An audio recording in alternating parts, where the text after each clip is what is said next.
ज्ञान YouTube channel में जुड़े हुए सभी सत्संगी जनों एवं प्रबुद्ध श्रोताओं का स्वागत है। सभी का अभिनंदन है और सभी को मेरा प्रेम पूर्वक जय श्री। पिछले आख्यानों में गुण और कर्म उनके समवाय और असमवाय कारण के बारे में चर्चा हुई और कतिपय गुण कार्य वो निमित्त कारण होते हैं।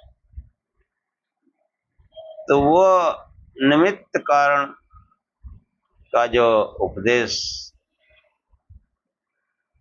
महर्षि कणाद ने अपने वैशेषिक शास्त्र में किया, उसी पर आज के आख्यान में चर्चा करेंगे और इसी के साथ आज का आख्यान आरंभ करते हैं। ओम असतो मा सद्गमय तमसो मा ज्योतिर्गमय मृत्योर्मामृतं गमय।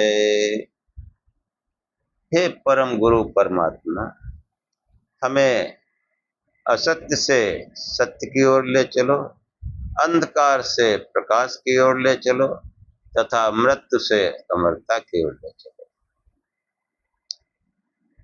निमित्त कारण को बताते हुए महर्षि कणाद कहते हैं कि संयुक्त समवायात् अग्ने वैशेषिकम। संयुक्त समवाय से अग्नि का विशेष गुण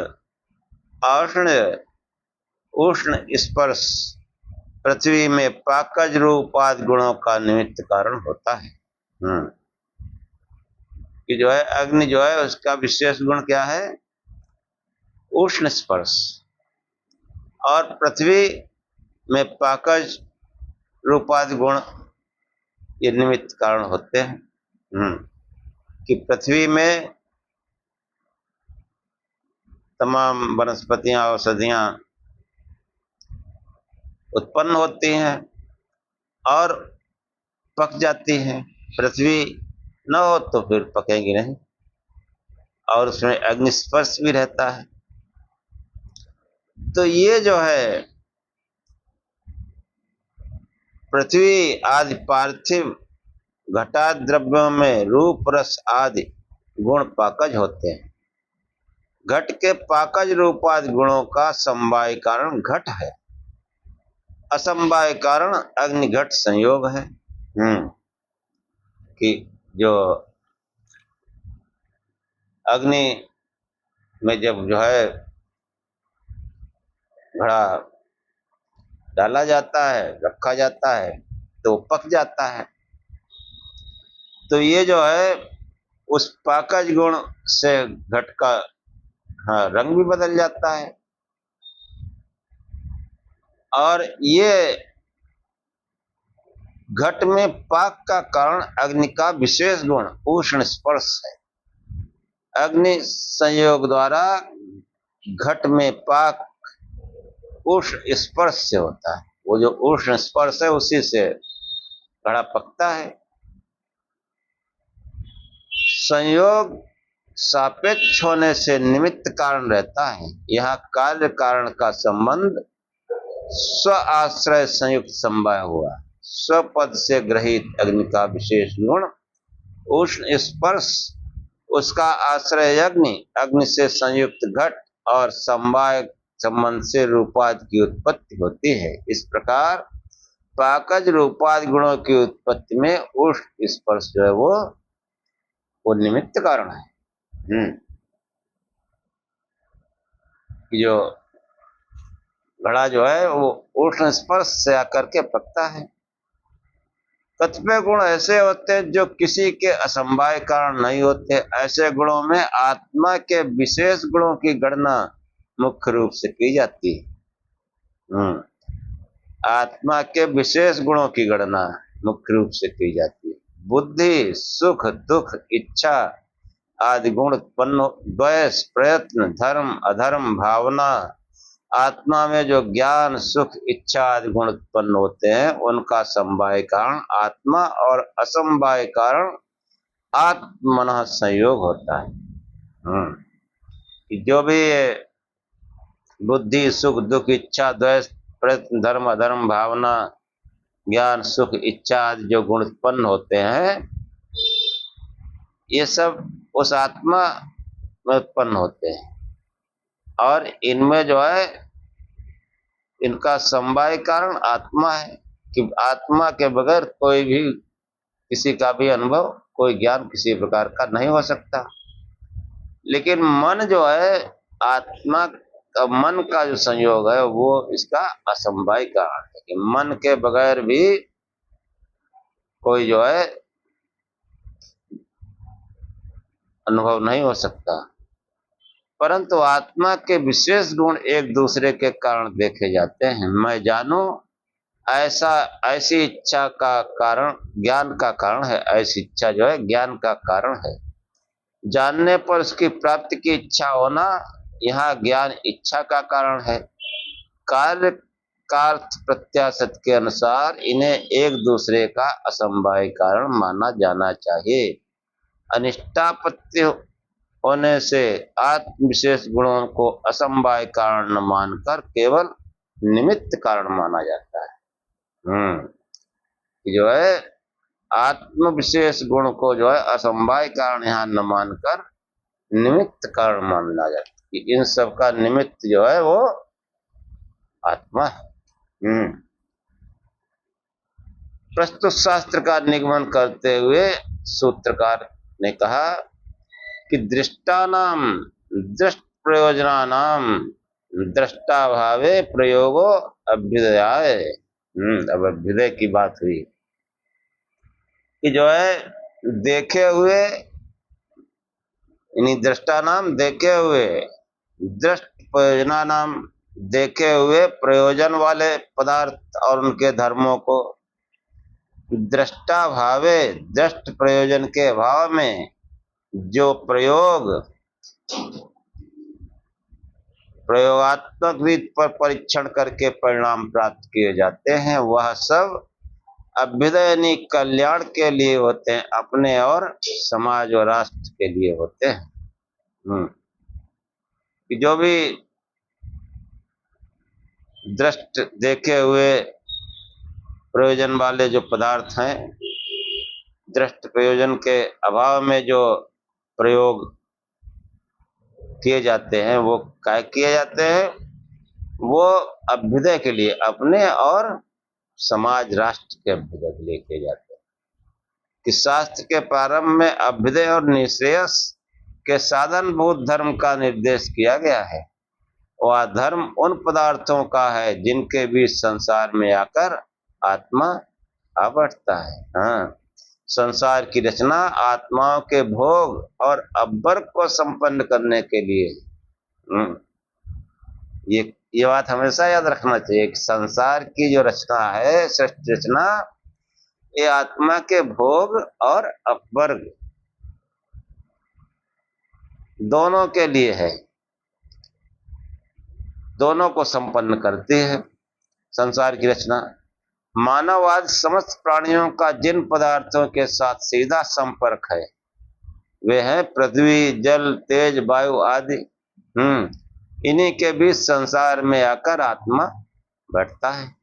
प्राणी मात्र के समस्त अभ्युदय ऐहिक कल्याण के निखिल मार्ग इन्हीं में से होकर गुजरते हैं, सांसारिक पदार्थों से, तत्वों से ही होकर गुजरते हैं। यहाँ तक कि प्राणी का जीवन इन्हीं पर आश्रित है। इनके अभाव में क्षण भर भी प्राणी जीवित नहीं रह सकता। इस प्रकार इन पदार्थों और इनके धर्मों का उपयोग प्राणी के पूर्ण अभ्युदय का एकमात्र साधन।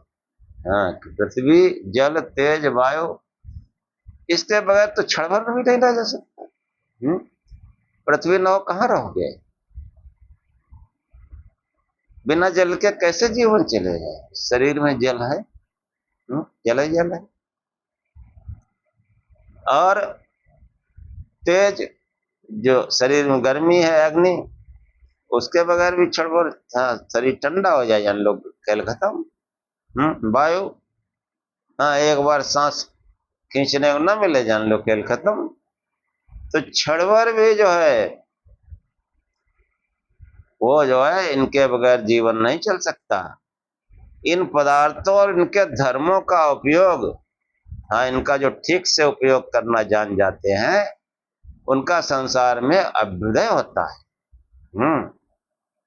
इन पदार्थों, जगत में जिस स्तर में प्राणी बैठा है उसके लिए वह सब दृष्ट है, देखा हुआ है।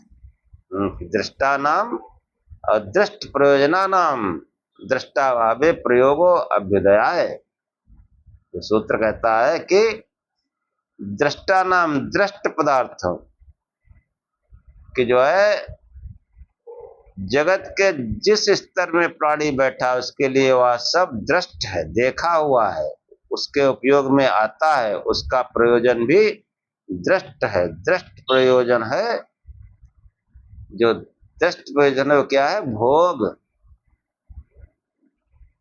जो संसार के पदार्थ जो है उनका जो दृष्ट प्रयोजन है, जो प्रत्यक्ष दिखाई देता है, वो है भोग, उपभोग। मानव आदि प्रत्येक प्राणी पृथ्वी, जल, तेज, वायु से अपने जीवन की रक्षा एवं टिकाव के लिए निरंतर जो है खुराक लेता रहता है। प्राणी का समस्त आहार विहार इन्हीं के आधार पर चलता है। इन दृष्ट पदार्थों और पदार्थों के धर्मों का यही दृष्ट प्रयोजन, कि हमको ठीक से पता ही नहीं होगा तो कैसे क्या होगा? तो ये तो हमारे ऋषियों मुनियों ने बताया कि ऐसे खाओ, ऐसे पियो, ऐसे रहो, वरना जानवरों की तरह घूम रहे होते हैं। तो ये जो है इन पदार्थों और इन धर्मों की एक और दुनिया है, जहां इनके दृष्ट प्रयोजन का प्राप्त करना मुख्य लक्ष्य नहीं रहता। दृष्ट प्रयोजन के अभाव में अति विरल प्रतिभाशाली व्यक्ति उसके अंदर प्रवेश करते हैं। वे इन पदार्थों और इनके धर्मों का प्रयोगात्मक विधियों द्वारा साक्षात्कार कर इनके वास्तविक स्वरूप को पहचानते हैं। वस्तुतः पदार्थ और उनके धर्म का वह स्वरूप न केवल सर्वसाधारण के लिए अपितु अपने को अभिज्ञ समझने वाले व्यक्तियों के लिए भी अज्ञात व अदृष्ट रहता है। जो महान आत्मा पदार्थों और उनके धर्मों के वास्तविक स्वरूप को जान पाते हैं, उनके सामने दो मार्ग रहते हैं। एक उन ज्ञात पदार्थों से विविध अपेक्षित वस्तुओं का निर्माण। जो ज्ञात पदार्थ हैं, हमारे तमाम साइंटिस्ट हैं, तमाम जो है विद्वान, तमाम अन्य महान लोग, बुद्धिमान लोग इन दृष्ट पदार्थों से विविध वस्तुओं का निर्माण कर लेते हैं, जिनसे जो है साधारण जनता अपनी आवश्यकताओं की पूर्ति करती है। हम जा रहे मोटरसाइकिल लिए, सोचो कितना जो है इसमें बुद्धिमान लोगों ने दिमाग लगाया। कहाँ से लोहा बनाया, कैसे इसमें तार डाले, कैसे क्या किया है। तो ये सब क्या है? ये दृष्ट पदार्थों के द्वारा ये अभ्युदय है कि दृष्ट पदार्थों का ज्ञान, और ज्ञान न होता, जैसे गेहूं है तो किसी पशु के आगे डाल दो, वैसे सब खा जाता है। अगर सूखा गेहूं है तो वो हजम भी नहीं होता, वो वैसे निकल जाता है गोबर के साथ। मनुष्य जो है उसका प्रयोग करना जानता है, उसको ला के साफ करके पीस के और फिर उसको मार के फिर उसकी रोटी बना के फिर अग्नि सहयोग से पका के खाता। तो इससे क्या है? इससे अभ्युदय है। ये अभ्युदय का यही स्वरूप है, भोग का यही स्वरूप है कि जो संसार रचना है, उससे भोग और अपवर्ग दोनों की सिद्धि है। और भोग से अभ्युदय होता है संसार में, अपवर्ग से, अपवर्ग ही जो है वो निःश्रेयस है, मुक्ति मोक्ष। तो जो है विविध प्रकार के अभ्युदय के लिए राष्ट्र उनको अपनाता है, वो उपयोग में लाता है। तमाम साइंटिस्ट, बुद्धिमान लोग, केमिस्ट, डॉक्टर्स लगे हुए हैं, तो इन्हीं पदार्थों के उपयोग के लिए हाँ वो तमाम प्रयोग करते हैं। हाँ, प्रयोग से जो है इन सबके प्रयोग कर करके हाँ देखो दवाइयां बना दी, बीमार है गोली खाओ ठीक। हाँ, तो सब दवाइयां का वो सब कहाँ से बना है? इन दृष्ट पदार्थों से ही, पृथ्वी आदि, पृथ्वी, जल, वायु, अग्नि, इन्हीं के प्रयोग से ये जो है अभ्युदय जो संसार में मनुष्य का हुआ है, जो देख रहा है, उसको जो है सब अपनाते हैं, उससे अभ्युदय होता है। इसी के साथ लोककर्ता पुरुष अपेक्षित साहित्य की रचना करते हैं, जिसमें पदार्थ और उनके धर्मों का वास्तविक स्वरूप अभिव्यक्त कर दिया जाता है। कि प्रयोग करते हैं तो वो जो जिसने प्रयोग किया, खोज किया, वो अपना लिख देता है, इसका ऐसे होगा तो आगे चलकर दूसरे लोग भी डॉक्टर लोग बनते हैं तो तमाम किताबें पढ़ते हैं पहले जिन्होंने खोजे कि कैसे कैसे दवा बनी, क्या क्या लक्षण होते हैं किन किन बीमारियों के। ऐसे ही जो तमाम खोजें हुई कि बिजली कैसे बनी, प्लेन कैसे बनता है,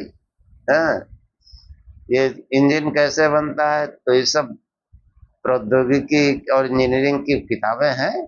जो पहले प्रयोग करता है उन्होंने किताबें लिख रखी हैं और वो हमारा मार्ग निर्देशन करती हैं। तो ये जो है वास्तविक स्वरूप अभिव्यक्त कर दिया जाता है कि जो है लोककर्ता पुरुष अपेक्षित साहित्य की रचना करते हैं, जिससे पदार्थ और उसके धर्मों का वास्तविक स्वरूप अभिव्यक्त कर दिया जाता है। उससे भी अन्य साधारण जन वस्तु तत्व विषयक ज्ञान वृद्धि का लाभ उठाते हैं। दृष्टा नाम दृष्ट प्रयोजना नाम दृष्टा भावे प्रयोगो अभ्युदय। दृष्ट के भाव में वो प्रयोग करके उसको लिख देते हैं कि आगे चलकर लोग इसका लाभ उठाएंगे। दूसरा मार्ग उनके सामने होता है आध्यात्म चिंतन का। एक तो ये हो गया अभ्युदय का, दूसरा मार्ग क्या है? अध्यात्म चिंतन का। जब वे पृथ्वी आदि भौतिक पदार्थों की वास्तविकता का साक्षात्कार कर लेते हैं और समझते हैं कि ये सब तत्व जड़ हैं, नश्वर हैं, ये आत्मा के केवल भोग्य पदार्थ हैं, आत्मा इनसे अतिरिक्त चेतन तत्व है। ये सब जड़ पदार्थ हैं और आत्मा क्या है? वो चेतन तत्व है। उस स्वरूप का साक्षात्कार करना आवश्यक है। जो चेतन तत्व है उसका साक्षात करना आवश्यक है, ऐसा जो है समझते हैं। इस तथ्य को समझकर वे महान पुरुष आत्म तत्व के चिंतन मार्ग पर चल पड़ते हैं और उसका साक्षात्कार कर परम पद निःश्रेयस का लाभ करते हैं।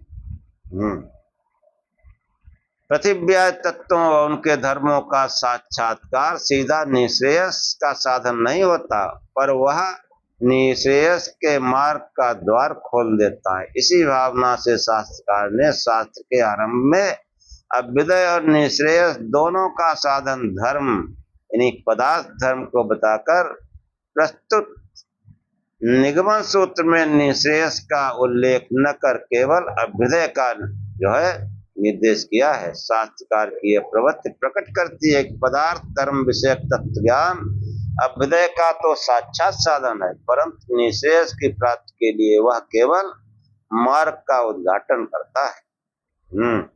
ऐसे पुरुष अपेक्षित उपायों द्वारा आत्म साक्षात्कार कर निःश्रेयस को प्राप्त कर लेते हैं। इस प्रकार निःश्रेयस को सिद्ध करने के लिए जो भी पदार्थ धर्म तत्व ज्ञान परंपरा रूप से आवश्यक साधन है, प्रत्येक दिशा में यह अपेक्षित नहीं होता कि आध्यात्मिक मार्ग पर जाने के लिए पदार्थ धर्मों का साक्षात्कार आवश्यक रूप से किया जाए। इन तत्वों के साक्षात्कारता धर्म व्यक्तियों द्वारा प्रस्तुत साहित्य का गंभीर अध्ययन भी अनेक व्यक्तियों को जिनके प्राक्तन संस्कार अनुकूल होते हैं अध्यात्म मार्ग के आचरण के लिए प्रेरित करता है। हाँ, संस्कार होते हैं वही प्रेरित होता है अध्यात्म मार्ग के लिए, सभी नहीं। ऐसे संस्कारी जन शास्त्र द्वारा पदार्थ धर्मों की वास्तविकता को शाब्दिक रूप से जानकर उनका गंभीर चिंतन करते हुए अध्यात्म मार्ग पर अग्रसर होते हैं। पहले शास्त्र को के मर्म को जानते हैं और फिर उससे अध्यात्म मार्ग में प्रवृत्त होते हैं। जो है शास्त्र द्वारा, जो शास्त्र हैं उनके द्वारा वो जानते हैं।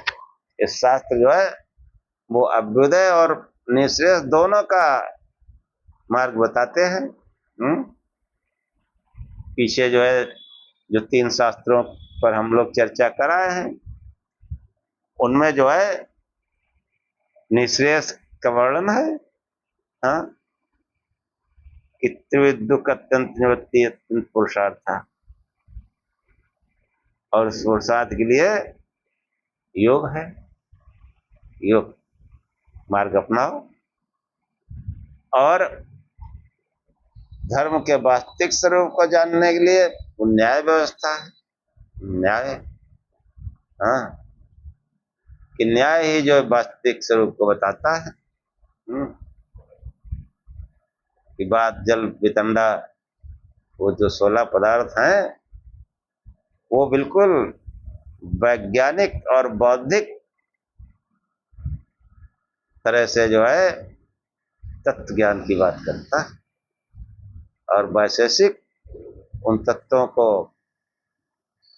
विस्तृत रूप में उनके धर्म को बताता है, और कैसे जो है उन तत्व के पदार्थ के धर्मों को जानकर अभ्युदय और निःश्रेयस की प्राप्ति होती है। ये सब शास्त्र जो है बताता है कि जो है मानव शरीर प्राप्त किए बिना आत्मा का निःश्रेयस प्राप्त करना संभव नहीं है। हाँ, ये बहुत खास बात है कि वो रीछ बंदर में जो है ये आत्मज्ञान नहीं होगा, कौवा के दूध में ज्ञान नहीं होगा। ज्ञान किसमें होगा? मानव शरीर में होगा, और वो भी कैसा? शास्त्र द्वारा जो मार्ग बताए गए, 6 शास्त्र हैं।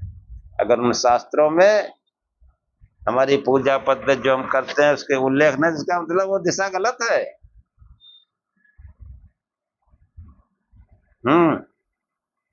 जिन जिन की उपासना करते हैं 6 शास्त्रों में ढूंढो,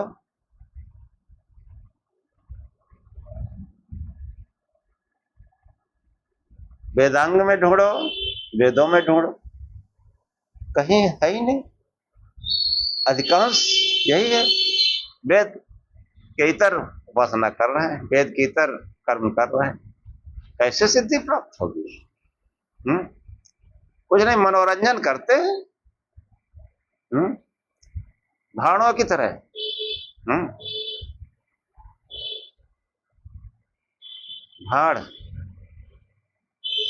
भाड़ों का वो पैसा करना। वेद मार्ग को छोड़कर जो अन्य मार्ग का वर्णन करते हैं वो कैसे हैं? कटक कपट कलेवर कलिमल भाड़े। ज्यादा उधर नहीं जाऊंगा। कि जो है ये जो मनुष्य शरीर है इसी से आत्मज्ञान हो सकता है, और इसीलिए मनुष्य को महान कहा गया। नहीं, कौवा के दुख कैसे ज्ञान हो जाएगा? अजीब भाई, लिखा है। अरे लिखा है, भगवान ने बुद्धि दी है, इन्हीं पाखंडियों ने लिख दिया या किसी कारण से लिख दिया। हम बुद्धि लगाएं, विचार करें। हाँ, हाँ, अगर लिखा हुआ प्रमाण मानना है तो समस्त विद्वानों ने वेद को प्रमाण माना, वैदिक साहित्य को माना। वैदिक साहित्य की पहले चर्चा कर चुके हैं। 4 वेद, 4 ब्राह्मण ग्रंथ, 6 वेदांग और 6 उपांग। 6 उपांग को ही 6 शास्त्र कहा जाता है, और 11 उपनिषद। उपनिषद भी पाखंडियों ने बहुत बना दिए हैं, 108 कर दिए, अपने अपने इष्ट के नाम से एक उपनिषद बना दिया। जो 11 प्रधान उपनिषद हैं, इनको प्रधान उपनिषद कहा जाता है, वही जो है वैदिक। तो ये वेद जो है वो इस विषय में प्रमाण है। हमको वेदों के अंदर जो है जानना चाहिए, उसका मनन चिंतन करना चाहिए, तब हम जो है धर्म को समझ सकते हैं, अन्यथा नहीं।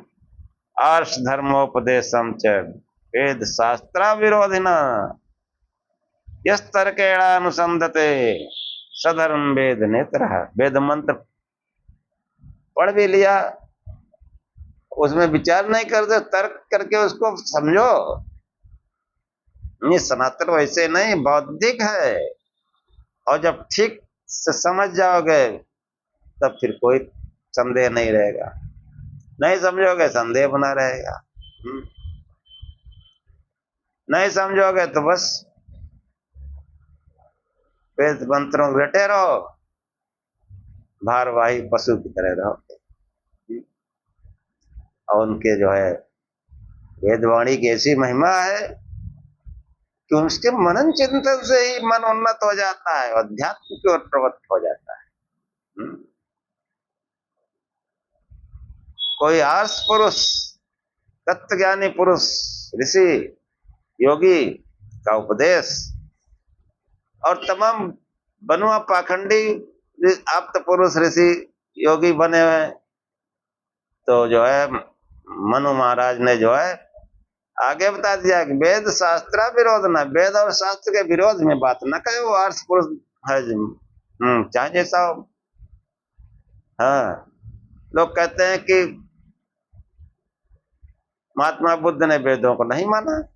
और वेदों को पढ़ने के लिए उन्होंने कोई पाबंदी नहीं की, क्यों जानते थे वेदों के नाम पर शोषण हो रहा समाज का। लेकिन महात्मा बुद्ध का कोई भी उपदेश वेद शास्त्रों के विरोध में नहीं है। आर्ष पुरुष थे। आर्ष धर्मोपदेशम च वेद शास्त्रा विरोधिना यस तर्केण अनुसंधते। वेद शास्त्र के बाद भी आपको तर्क करना पड़ेगा, आपके उसमें प्रश्न करना पड़ेगा। पूरा एक एनालिसिस, एनालिटिक मेथड वेदों में, इस सनातन में। वो जो है वेद शास्त्रों में जो तर्क करके विचार करके जो अनुसंधान करता है वह धर्म को जानता है। यस तर्केण अनुसंधते सधर्म वेद नेत्र, अन्य कोई नहीं। अब वेदों को पढ़ लिया, रट लिया, कुछ मंत्र रट लिए, घूम रहे हैं वेदाचार्य, और उसका ठीक से अर्थ नहीं मालूम, कोई इस पर मनन चिंतन नहीं किया। हाँ, तो न तो खुद कुछ लाभ उठा पाते हैं, न कुछ समाज को उससे लाभ होता है। इसलिए जो है जो पढ़ो उसके अर्थ को भी समझो, उसके भाव को भी समझो, उस पर मनन चिंतन करो। नहीं मनन चिंतन करते हो, खाली रट लिया, तत्सवितुर्वरेण्यं भर्गो देवस्य धीमहि धियो यो न प्रचोदयात्, उसके अर्थ को नहीं जानते, न भाव को जानते हैं, फिर क्या है? फिर जो है यास्क मुनि कहते हैं निरुक्त में कि स्थाणुरयं भारहारा किलाभो यो नधीत्य वेदं न विजानाति योऽर्थम् योऽर्थज्ञ इति सकल भद्रमश्नुते नाकमेति ज्ञान विभूत पाप्मा। कि जो वेदों का अध्ययन करता है और उसके अर्थ को नहीं जानता, वो स्थाणुरयम्, वो पशु है, भार ढोने वाला, भार हारा। स्थाणुरयम् भार हारा किलाभूत। जैसे जो है वृक्ष का तना पूरे वृक्ष के भार को सहन करता है, उसको उसके फलों का, पुष्पों का कोई आनंद नहीं होता। ऐसे ही जो वेद को पढ़ते हैं और उसके अर्थ को नहीं समझते, वो स्थाणु मतलब पशु हैं, जड़ हैं, भार हारा, भार ढोने वाले, वे लादे हैं वेद। किलाभूत, वृक्ष के जड़वत तने की तरह। योधित्य वेदम न भी जानाति अर्थम, जो वेद को पढ़ते हैं और उसके अर्थ को नहीं समझते, और जो अर्थ को जानते हैं, यो अर्थज्ञ, जो अर्थ को जानते हैं, अर्थ का ज्ञान रखने वाले हैं, यो अर्थज्ञ इत सकल भद्रमस्मृते, वो सकल भद्र को, समस्त कल्याण को पाता है, समस्त अभ्युदय को पाता है। नाक में थी, सभी ऐश्वर्यों को पाता है, सभी प्रकार का अभ्युदय वो पाता है, और नाक में ज्ञान विधूत पापमा, और इस वेद ज्ञान से, उसके अर्थ ज्ञान से अपने समस्त पापों को काट डालता है। ये है वेद ज्ञान। ये जो है निरुक्त वेदांग में जो है मंत्र आया है, महर्षि व्यास का उपदेश है कि वेदों को कैसे पढ़े, निरुक्त में समझाया गया वेदों के अर्थ कैसे करें। तो ये जो है शास्त्रों का जो प्रयोजन है, वो अभ्युदय और निःश्रेयस दोनों, वेद ज्ञान का जब मनन चिंतन करेंगे तो संसार में क्या होगा, नाक में थी सकल भद्र मसनुते, समस्त भद्र मतलब अभ्युदय भी, निःश्रेयस भी, नाक में थी मतलब स्वर्गिक आनंद को पाता है, और अपने उस वेद ज्ञान से, उसके मनन चिंतन से अपने समस्त पापों को काट डालता है, और पापों को काटने से परम पवित्र हो जाता है। परम पवित्र होकर के वो निःश्रेयस की प्राप्त करता है, उस चेतन तत्व को जान लेता है, और वो चेतन तत्व, वो आत्म तत्व शिव है।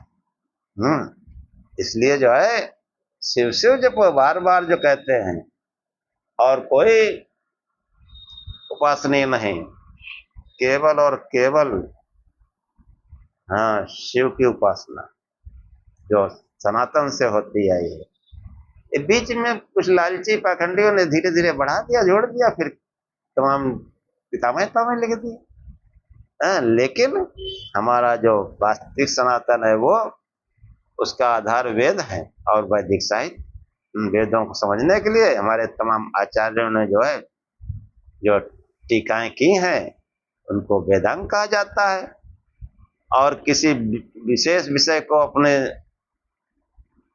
अलग रूप में प्रकाशित करने के लिए उपांगों की रचना हुई, जिन्हें शास्त्र कहा जाता है। और जो ऋषियों के समीप बैठकर जो ज्ञान हुआ, उसको उपनिषद कहा जाता है।